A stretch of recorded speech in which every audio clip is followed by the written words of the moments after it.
A novelist described the writing process like driving through a foggy night, that you can only see as far as your headlights, but that allows you enough information to make the next decision of how to proceed. I reckon this is a fitting description of how I go about making a painting.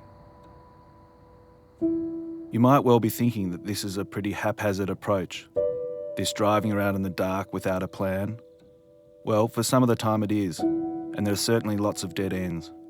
But weirdly, this approach takes the pressure off. If you give yourself time, lots of time, and accept that there are no mistakes, that it's just a process to let the work come through and form, it is quite liberating.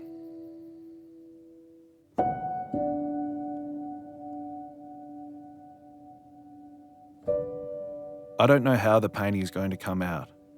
It is an intuitive, open-ended process of tinkering and discovery. The painting needs to pass through many versions to form. It begins with some fragment, then off I go, acting, then reacting to what I've done. Each step passes the baton of what to do next, and each painting creates a bridge to the next one. There are no shortcuts or mistakes, just layers upon layers until a painting forms. Painting is this extremely long, slow conversation with yourself and all the painting that has gone before. For me, painting comes from a different part of the brain than where I form words and sentences. Painting for me is a way of thinking. I have a morning routine where I walk to the park, meditate, and then ride into the studio.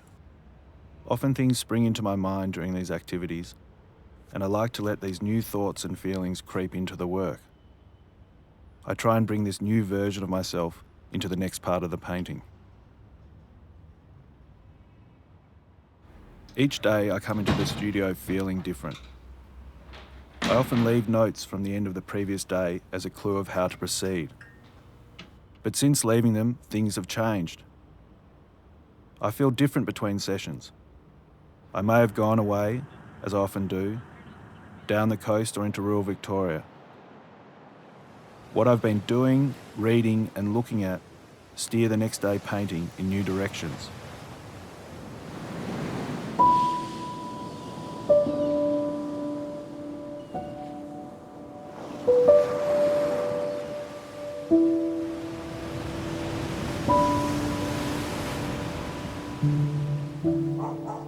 I'm interested in the human world. I depict houses, roads, bridges, cars. But above all, I try and imbue the paintings with how it feels to be in the world. An atmosphere or sensibility conveying various emotional states. That is why I call them psychological landscapes.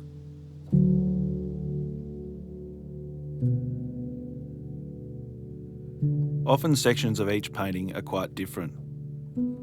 These traces draw attention to the different times I've worked on the same painting, leaving evidence of the indecision, the thinking and feeling my way through something.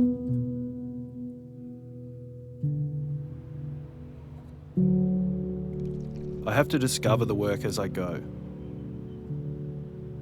My work contains a human messiness and playfulness, as opposed to the clear, tight, executed thesis. My paintings are not explicitly about any one thing. They are open. I cast a wide net, trying to absorb, to catch the truth of my feeling and experience of the world and our time, even if I don't consciously understand it. I am more antennae to the world than a separate ego organising it. I'm seeking to be true to my personal experience of being in the world, using what is immediately around me and in my head. Remembering summers past, dreaming of owning a beach shack, longing for change and improvement, or getting away. And I try and realise this emotional content with formal invention to make paintings that are coarse, funny, nostalgic and powerful, paintings that engage with your mind and your guts. And maybe in 20 years, these paintings will be a time capsule of what it's like to be alive now. In the end, they are all self-portraits in a way. They are an expression of my sensibility.